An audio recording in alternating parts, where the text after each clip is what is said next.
સુરત શહેરમાં સમસ્ત વારદોરિયા પરિવાર દ્વારા 20મો સ્નેહ મિલન સમારોહ તેમજ દ્વિતીય સમૂહ લગ્નનું આયોજન કરવામાં આવ્યું હતું। સુરત શહેર તેમજ ગુજરાતમાં સમૂહ લગ્નના આયોજન તો થતા જ હોય છે, પરંતુ વારદોરિયા પરિવાર દ્વારા અનોખી રીતે સ્નેહ મિલન સમારોહ તેમજ સમૂહ લગ્નનું આયોજન કરવામાં આવ્યું છે।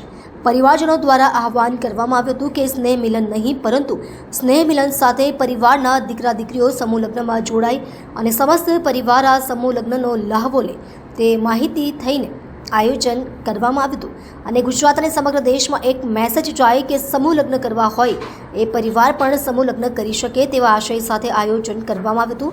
મોટી સંખ્યામાં સમાજના અગ્રણીઓ તેમજ સમાજના આગેવાનો ઉપસ્થિત રહ્યા હતા। આ સમૂહ લગ્ન અને સ્નેહ મિલન કાર્યક્રમમાં મોટી સંખ્યામાં મહિલાઓ તેમજ રાજકીય આગેવાનો પણ જોડાયા હતા।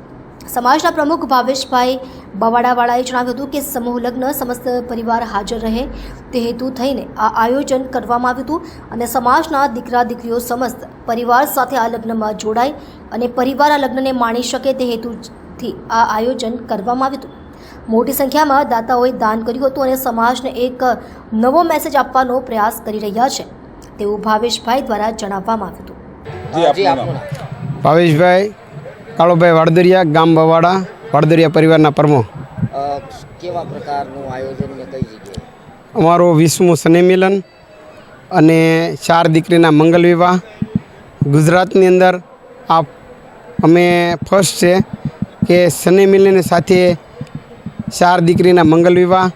અમે એવો મેસેજ આપીએ છીએ કોઈ પણ સમાજ હોય તો સ્નેહ મિલન સાથે તમે લગ્ન દીકરીના લગ્ન કરાવો।